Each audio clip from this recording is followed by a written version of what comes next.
Hey, what's going on, guys? It's Lance and Lauren, and we are live doing episode 31 of Elevated with Lance and Lauren. So we're really excited about this one because I wrote up an article recently about this. Today we're doing myth versus fact, cardio versus resistance training for fat loss. Yep. So this Love is topic. Oh my gosh! I mean, this is one that gets. I will say this: a lot of people are covering this. And they're just saying like which one's better. We're gonna actually kind of get a little bit more in depth there. We like a little science, and I want you to have the why behind the what. Sure. So, number one, guys, the whole thing is that we have several different things to consider.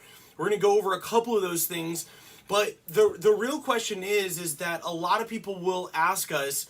And I think it's starting to fade a little bit more. It's not. I think 10 years ago, I think that it was more of a a major focus was if you're gonna lose weight, it's cut out carbs and get on cardio. Well, and I feel like because marathons were really big too, like doing like 5Ks and all of that. I was like, I mean, people still do them, don't get me wrong, but several years ago it was like a huge trend. So people, the notion is that in order to get in shape, the notion is you gotta run or do some sort of cardio. Right. Okay?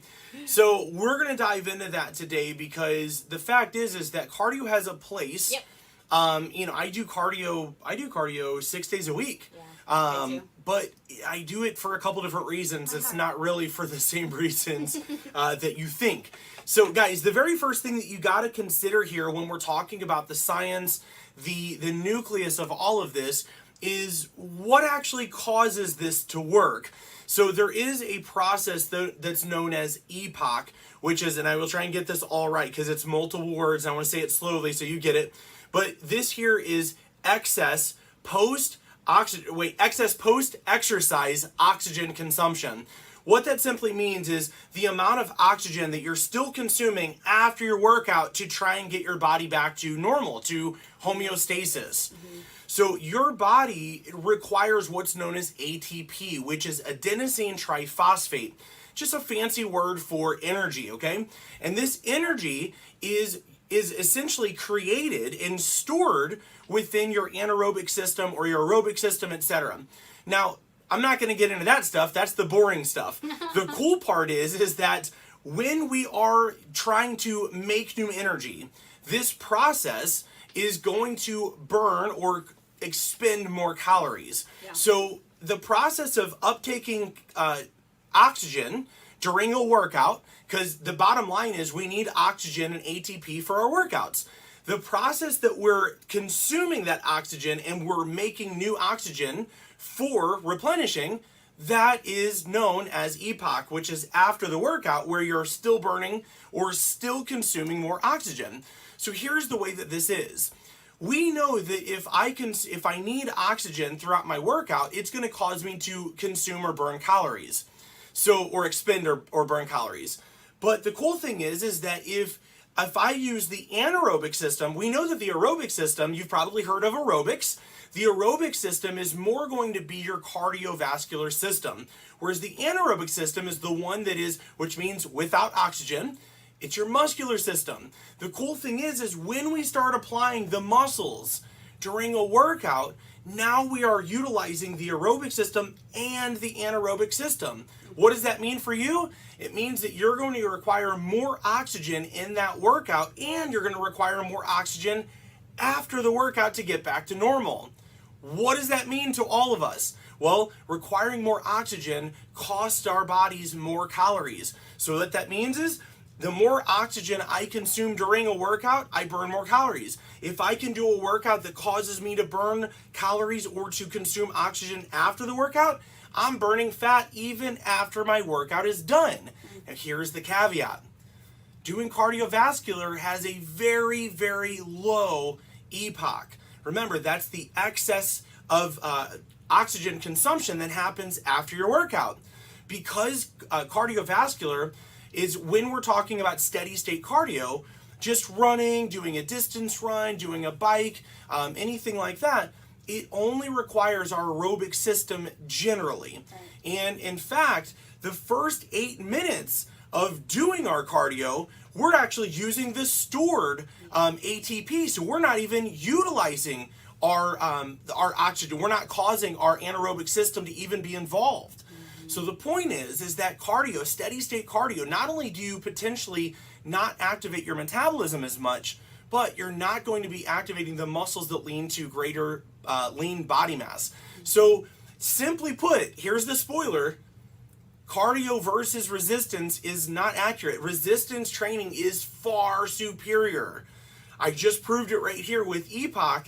It is far superior. You burn significantly more calories even after your workout because of the oxygen usage. So this has been a huge thing for us because this is what we use to help our clients not just burn calories, but to actually help their bodies burn calories when they're at rest. It's pretty huge. Well, and I think this will kind of go into number 2 here, but yeah. I think the other thing about this that's interesting is that, and this used to be a thing for women years ago. I've seen it dissipate a lot over the years because a lot more women are getting into resistance training. Some women are getting into straight up bodybuilding, sure. Which is cool to see. But one of the things that I used to hear a lot is, and there are probably still some of you guys out there that will agree with this. You're afraid to pick up some weights because you're afraid you're going to get bulky, and I totally get that because I was afraid of that too at one time. But to be really honest with you, you're not going to get bulky unless you have too much body fat on your body when you're weightlifting, and then your muscles are growing, but the body fat isn't coming off as fast. You can have that, what I like to call the fluffy look or the puffy look, but that's really not something that you want to worry about. And so what's really cool about resistance training is a lot of times people that simply love to do just straight up steady state cardio for all of their workouts, they'll lose weight, no doubt. But typically what happens is they're just a smaller version of that bigger version that they were, meaning if they're pear-shaped before, they're still pear-shaped afterwards because they're not building any muscle to actually change the physique, to change the shape. So when you look at someone, and I'm speaking to mainly women here, but when you look at a woman and you go, gosh, dang man, she looks good, what are you looking at? Are you looking at the fact that she's got defined shoulders, that you can see her biceps, you can see her triceps? And again, I'm not talking about she looks like Lance. I'm talking about she's just a lean framed woman, or, oh my gosh, her butt is really lifted in those jeans. Or we're talking about the shape. We're not talking about, oh, she's just thin. No. It's, wow, she's got shape. Here's what the reason I'm pointing this out is because here's what you're noticing. You're noticing her muscle mass. You're noticing the structure of the muscles on her body. You're not like, dang, I bet she runs 600 miles a week. That's the thing, guys. If you're noticing, and I'm talking to you, to any women watching, if you're noticing another female's butt and you wish that your butt looked like hers, she doesn't have a fat butt. She has a muscular butt. Yeah. And it's lifted and it's perky and it's round. It's muscle. It's Muscle scares you. I get it. Yep. But here's the deal. Out of 16 years of coaching and working with client after client after client, asking the same things over and over and over again, the whole key is, and I've explained this so many times to people, is that you will build muscle in the beginning. If you're resistance training, you can potentially build muscle even quicker than your ability to lose body fat, especially if you have metabolism issues, which most people do. Wow. If you've not understood how the metabolism works, you probably have metabolism issues. Watch one of our other videos for that. The point is that what happens is there is a point of losing body fat and building muscle, in which case if they happen equally, you might notice that your arms look a little, or maybe they look the same size but more muscular, and that freaks you out. This is a temporary situation, and what happens is people freak out and then they throw the baby out with the bathwater, as the statement goes, and then they stop resistance training. Here's what happens though.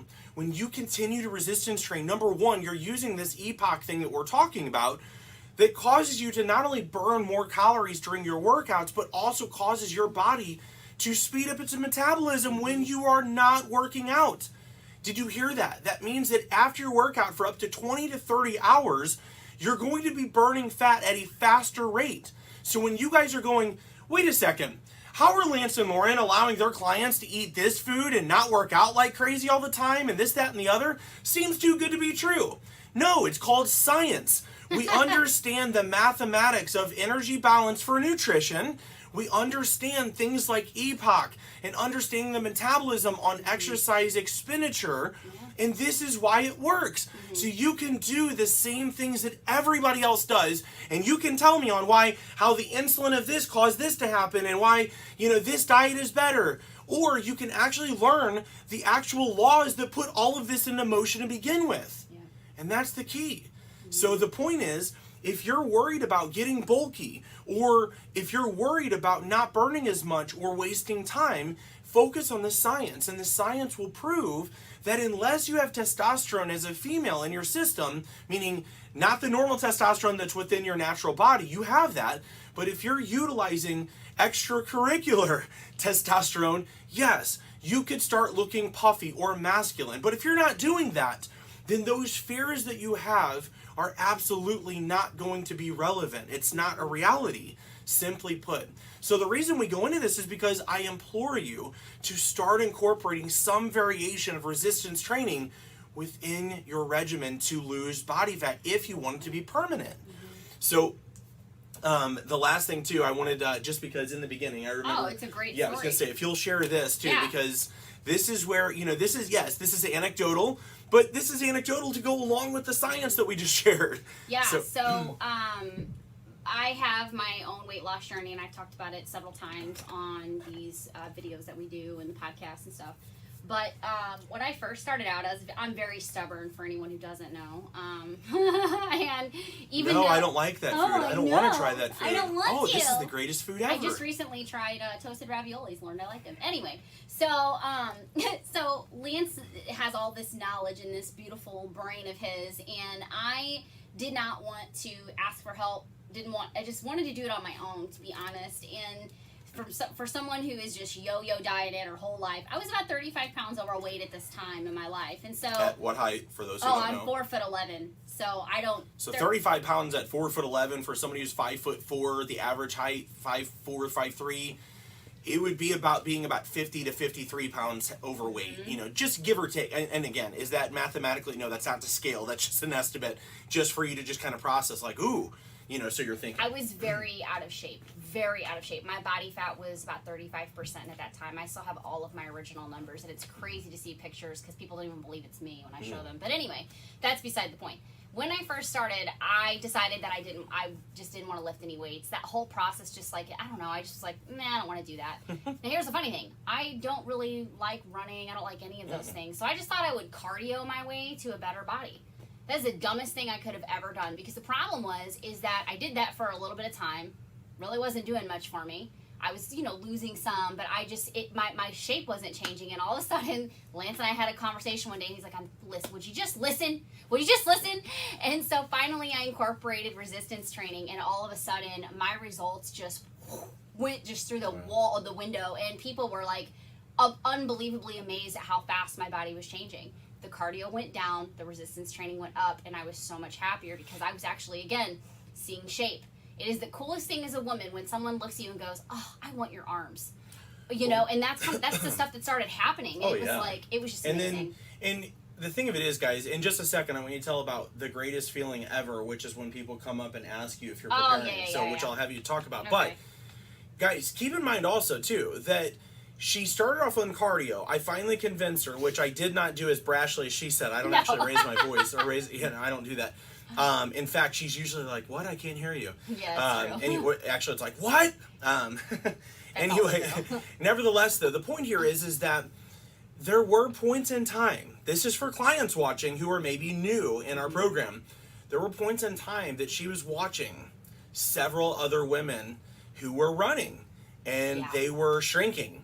And she was like, "Lance, I just watched them. They said they dropped 8 pounds. They said this, they said that. Please, I feel like I'm doing the wrong thing. I'm just not losing as quick." And I said, "Look, that mathematically speaking, this is, and I explained the fact that, again, the whole issue is that they're only losing pounds. They're not gaining muscle. No. So their net pounds is the same as their scale pounds lost. Her, in this case, for example, she might have had 3 net pounds lost, but she might have lost 7 pounds of fat. The reason why is because, guys, if you put on 4 pounds of muscle and you lose 5 pounds of fat, 5 minus 4, that's only going to show a 1 pound difference On the scale. on the scale. Right. So That's when you're discouraging, by the resistance way. training, you are burning more calories and you are burning more stored fat. Right. Okay? You're burning more stored fat. So when you're tempted to go to cardio because of the fact that somebody is losing more scale pounds, know that it doesn't mean that they're losing more pounds of stored fat. This is the biggest misnomer that causes people to do the wrong things. Guys, so many trainers and coaches are encouraging you to speed up the process, but you're going in the wrong direction. I'm not going to encourage you to speed up when you're going in the wrong direction. I need to show you the right direction to go. It's this way. You don't keep on chasing things expecting a different solution. It's not going to happen. So the point with this is that she asked multiple times, can I do this? And I told her, stick with it, I promise you. And then what happened was, when we fast forward and we looked at the images, the images made her look like she went from somebody who never even knew that fitness was a thing to somebody who was actually ready to become a trainer. And the other women who were working out and running distance, now the same amount of time had elapsed. It was 90 days for me. 90 It was days, a yep. 90-day transformation. So now again, by that's the way. thing. 90 days. Now she was getting impatient around 30 days, 35 days, 40 days. But 90 days, she made a transformation that caused people to ask her if she was competing. Yeah, it was really cool. In 30 I'll days, never forget that. 30 days she was complaining, and I'm not making fun. No, 30 no, days yeah. she's complaining. This is what we do, because we're not objective. 30 And days I she's- was impatient. That's Here's the the point. thing. You wake up one day and you look in the mirror and you go, holy crap, I'm fat. But here's the thing. Just because you woke up that day and noticed it doesn't mean that it's not been happening for the last 2 years. You just happen to notice it that day. So when you finally decide to make that decision, you want that. Your pain level is so high that you're so ready to get rid of it. And unfortunately, you've most likely been conditioned by The Biggest Loser, which is the biggest loser of all TV history, by the way. And that because it's dangerous and it's freaking horrible. Yeah. But you've been indoctrinated to believe that dropping 30 pounds in 30 days is realistic and safe. It's not. And guys, you might have seen even clients of ours, one that we shared yesterday, of a 30-day transformation. Those were more of the extreme results. Can it happen? Yes. Can it happen for you? Yes, it can happen. But here's why it doesn't usually. Because real life gets in the way. Yep. And the fact is that the reason I don't want you to think that it's plausible and realistic to drop 15, 20 pounds in the first month, even though it is possible, is because you need to prepare yourself to do it the safe way. Yep. And the safe and most effective way might yield you 10 pounds or it might yield you 8. And whatever your body yields while you're doing the right things, that's what you need to prepare yourself to be ecstatic with. Good. Instead of anticipating what so-and-so did and so-and-so did. Well, yeah, what you don't know is so-and-so who you saw who dropped this much in 30 days actually had barely any stress in his life and had work from home and this, that, and the other and had all the perfect Didn't have metabolism scenarios. issues. Didn't have. Yeah. While another person might have struggled who dropped 100 pounds in a full year and had an amazing testimonial, but the first 6 months struggled because of metabolism Right, issues. exactly. That's the stuff you don't know. Right. The point is that your journey is your own, Yep. and if you use science with it and you prepare yourself for it not to take just 30 days, give yourself 90 to 120 days to start seeing the most results. If you'll do that and use this science, you will never have a temporary makeover. You will forever have a permanent Yep. transformation. Yep. And that's what we do in our program. Yeah. So I hope that this kind of makes sense with you guys and resonates. We want you to use the science and math that will set you free from all of the bondage and fad diets and programs that cause you to work out 2 hours a day and miss your kids' events and say no to your clients' events that you go to for dinners or lunches. It's not real life to do these things unless you are in the fitness industry. So if you're listening to somebody in the fitness industry berate you and guilt you into thinking that, you probably need to fire them because they are living in a bubble. They're living in a vacuum and you are not. Yeah. So nevertheless, there's my rant over there. But I hope that this resonates, guys. So let us know in the comments below which part of this resonated with you the most. Yes. Was it on EPOC not getting bulky, or was it more of the last parts that we're kind of sharing? Let us know in the comments below. Yeah. Anything else you want to add? No, this is great. All Enjoyed right. it. We'll see All you right, next guys. week for another version of Myth versus Fact. Yes, we are Okay. we're gonna do a few episodes of Myth versus Fact because we have gotten so many questions, and it seems like the Myth versus Fact you guys seem to want more of. So Yeah, we'll do that's it. what we're gonna do. So right. stay tuned, guys. Have an awesome week, and we will see